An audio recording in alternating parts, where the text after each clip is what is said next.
Hi there folks, welcome back. I hope you had the best Christmas you could have had in the circumstances we were in, sorry. Happy New Year. Hope you had a great Christmas and all the best for 2021. Let's keep our fingers crossed for a better year this year. So, what have we got on today? Let's have a look.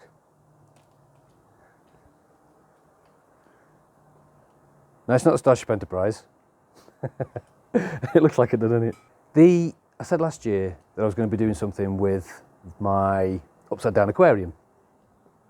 So the frame has been in storage now for a little while. It does look like Starship Enterprise, doesn't it? Shh. Oh dear, it started already. It's only January 2021. Madness is already. So, sorry, digressing again. Said last year I was going to do something different with this. Now what I'm going to try to do is hide it. What do you mean hide it? Hide it. Last year when I put it in, I've got a sort of, it only is stainless, and I put some black paint on it to protect it because not all of it's stainless. I've got some bars here. These bars here aren't stainless. Obviously the welds need protecting because it's sitting underwater for the majority of the year. So what I've decided to do is I'm going to blend it with the pond. So I've got obviously a green fiberglass in the pond, which it sits against. I've got the outside round the outside, as you can see, we've got grey, which are the upside down decking that I basically just flipped over, painted grey, make it look like slate. Saved me 1,500 quid. I had a quote for that, 1,500 quid for some slate around the bloody pond. Ooh. So yeah, so painted them grey, so that looks good. So grey there, and then down the outside of the pond is like an off-white, which this bit goes down.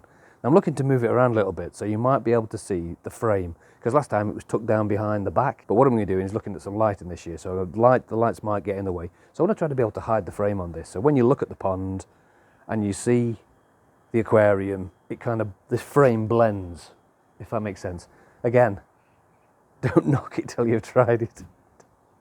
Oh my God.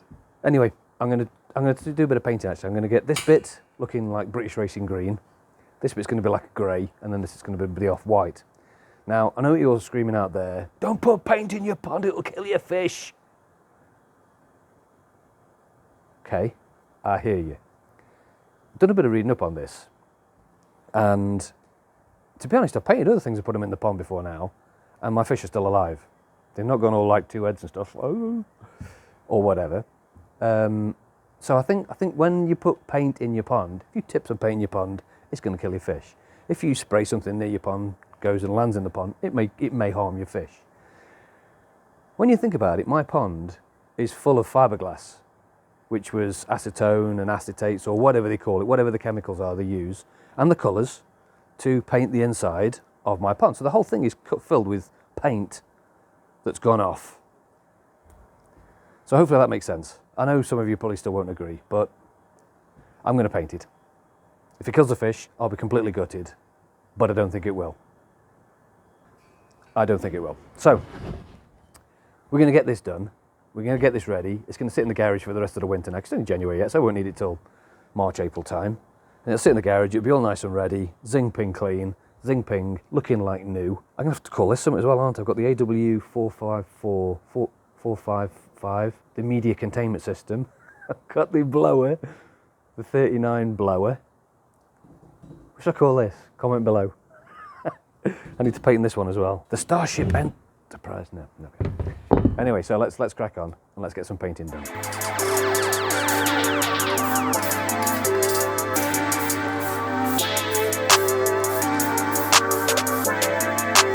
Perfect.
Okay, so one of the things I said I was going to look at, if you remember right when I made the changes to my filter system and put the air brick into the wall, so that would hopefully equalise into the filter system from this garage.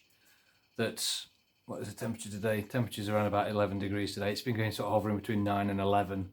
So it's quite changeable in here because it's the garage and because I'm not in here all the time, so I don't have the heating on all the time. My heating is a log burner, so I don't have the log burner running 24/7. The temperature is quite changeable in here. And it's another reason why I'm not using the heat from here to heat the pond, because it's too changeable. It would make too many variants in the pond of, you know, one day it's 14 degrees. Like last night, I think we had some, I put the fire on last night, I was doing some work in here. I was drying some clothes in front of the fire and it was 19 degrees. But today, like I say, it's sort of 9, 10. But what I am looking to do still is to transfer the heat when it is good in here to out there, because out there at the moment, outside, the outside temperature is around about blooming freezing degrees. Well, it's not actually freezing, but blooming taters out there, mate. I don't know what the actual temperature is, like 7 or 8 degrees, if that. The other day I think it was 1, so blooming cold. And of course the temperature in my filter box will be similar temperature to what the pond temperature is, because there's water going through all the time, and that is giving me a temperature. I haven't got a cap on it, so still on a mission of trying to force the air from the garage, which is sometimes heated but usually keeps temperature of about 9, 10 degrees. And the lowest it's gone so far is 9, and that was when it was 0 outside. I got it one morning, 0 outside, it was still 9 degrees in here, which was quite good. So anyway, I'm waffling on a little bit now. Let me just tell you what I'm doing. So, ping, force air into filter box. These are, well, you probably don't know what these are, and you techies out there. These are from the inside of a computer, desktop system, whatever you want to call it, those boxes that sit by your computer and keep your system nice and cool. So I've got one of these out and I thought if I can put power to this, to the end of there, get that blowing, put that in front of the hole, and then it will draw air through it and out the other side, and then blow it into the. So I'm actually forcing the air into there, which would be better. So the only thing is, it has these connectors on them that I don't understand. Not electrician. So anyway, scrap that because I didn't know how to make that wire work, and I can hear you now. Bless you. Fantastic, you guys. I love it when you guys see something and you go, oh, I know how to fix that hand. I know how to fix it. And I great, cheers. But I'm here now, and you're not. But when you see this video, anyway, so I kind of pushed it to one side. Went on eBay. eBay sells everything, doesn't they? Package arrived today. Package arrived of bits. And what I have in here, if I get this open everything. Here we go. Is I found those little blowers with a USB connector on it. Get in there. Get in there, you little bits. So I just plugged it into the wall now. Easy peasy. Ooh, blow. So yeah, so I've got these now. I've got 2. One does. Spanish. No. Anyway, got 2. Got 2 of these. Both with the USB lead on. So I can now fit these behind the log burner, which we'll do in a little bit, and then plug these into the mains. And apparently they're supposed to be silent running. Silent running, something special bearing in them or something. They're made for, like say, computers and PCs. Plug it in and away you go. I don't want to do it for that. I've got something else to do with it. So anyway. So I'm going to get these plugged in, get them fitted into the side, see if they work. Every day is a school day. Let's go. Okay, so here's my log burner. One log burner. I feel a bit like Bing Crosby breaking out into a tune of White Christmas. But Christmas is gone, maybe next year. So yeah, this is my log burner. See, I've got it on now. And this is currently at about 250 degrees, so it's toasty warm in here. It's warmer than the house, actually. I think one day I might actually put the heating on in the house. So, like I say, what I'm going to do with these are going to be put behind the log burner, just on the side of the wall down there, which I'll show you in a minute. And I've got to suss. I might just pin them to over the gap, and then so I can still get to the little open thing to let them through. Because then the heat, I won't take all the heat out of the garage. Basically, I'll just be taking what heat is hitting the back wall from this. Because like I said, this is roasting now. At least I've got it sort of temperature gauge. It's about 250 degrees up in the flue. So I'm just going to try to get these, and I'll get it filmed, and you can see how they go in. Right, they're in. I just basically hung them on some nails for the time being, just to see how it goes. But yeah, there they are. They're in. They're both in. Sort the wires out. The wires will come from here, and they're plugging over here somewhere. Out the way. We're talking maybe a foot away, so I don't think it's not going to get too hot for them to melt. Plus they're drawing anyway, so I don't know. And as I've said in the past, see here I have my air compressor for the pond as well. I turned it off at the moment because the didn't need to listen to that thing pumping away while I'm trying to make this video. So anyway, there you go. So that's connected also where I do all my mixing for my PP or potassium permanganate. So yeah, so again, that is in close proximity. So that's about 18 inches, maybe 2 foot away from the heat source. So again, that's drawing warm air into there and feeding the beneficial bacteria outside. It can only help, it can't hinder. So anyway, let's get these things plugged in and see how they go. Right, they're plugged in and running. Can't hear them. Fantastic.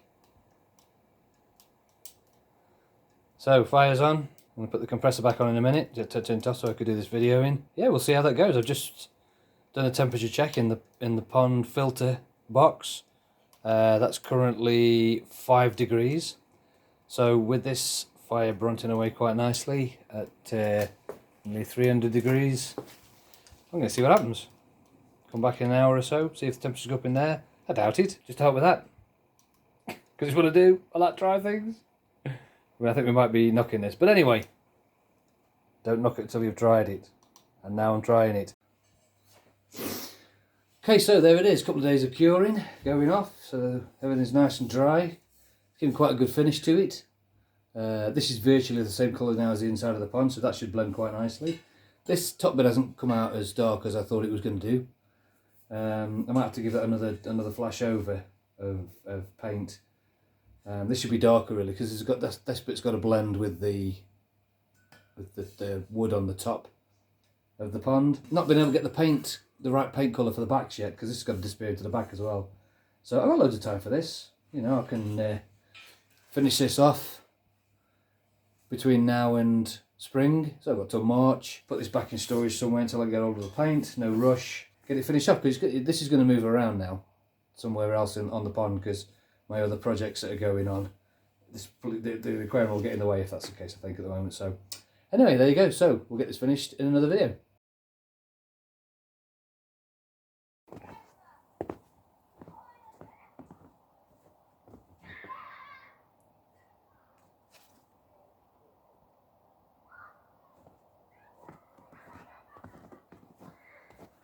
Can you believe it? This used to be me cover to the front window. It's literally smashed to bits. I know we had a really bad, it's quite windy last night, and then I've woke up this morning and look at it. Got some jobs to do around here today. Because of the snow, I'll show you what I mean.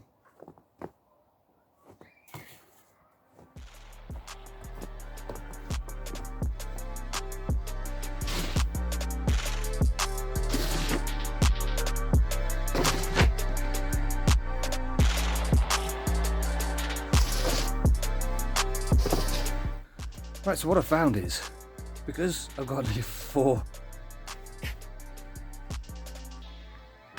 or 5 inches of snow on the top of my covers, it's pushed the covers down. So now I've got no space between the cover and the pond. It's all sealed off. So if I left this unchecked, then basically I might as well seal the pond off, and all the gases, bad gases, can't escape anywhere.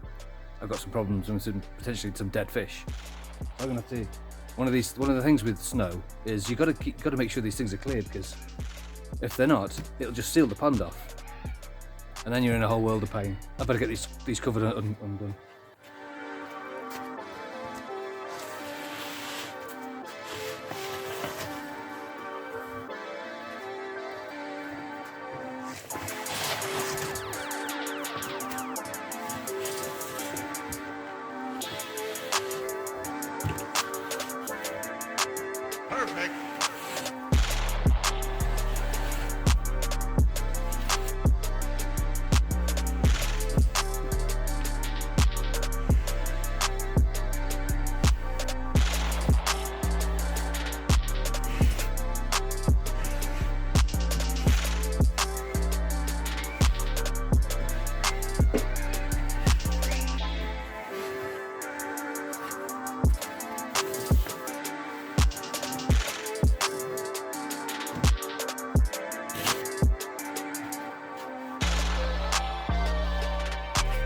Right, I've come back in the man cave. It's pigging freezing out there. Jeez. Yeah, 3 or 4 inches of snow, maybe 5 inches of snow overnight just appeared. And I've gone out to the pond this morning and found my cover. The hell?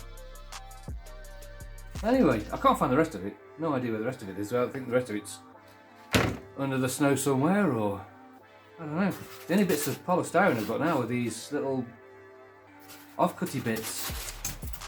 So I've got to try and find something temporary now until I can get something permanent done with this, because I'm losing loads of heat and exposing that window to the atmosphere we have today, which is ridiculously cold. I think it's about -1, -2 out there at the moment. Yeah, got to fix something. Right, so what I've come up with is, I don't know if you remember this, my pretend window. I had to use this when I was doing the how to fit the pond window. So this is the exact size of the window, so I think what I'll do is I'm going to have to put that in a plastic bag with what I've got left of the foam, just as a temporary thing until I can find something else. Because anyway, let's get this done because it needs doing.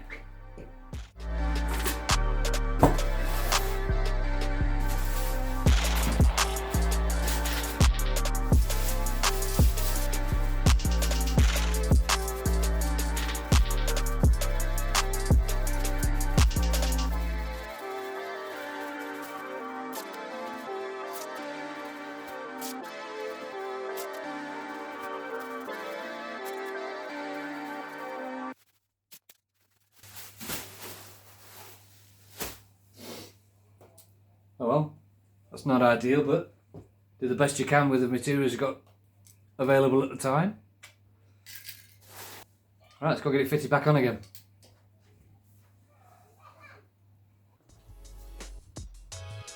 Okay, that's it folks, not a lot more I can do out here now and not in the snow. So if you enjoyed the video, please give it a like. If you haven't subscribed yet, hit the subscribe button down the bottom there, that'd be great. Thanks very much for watching. This was Good Fun Lifestyle.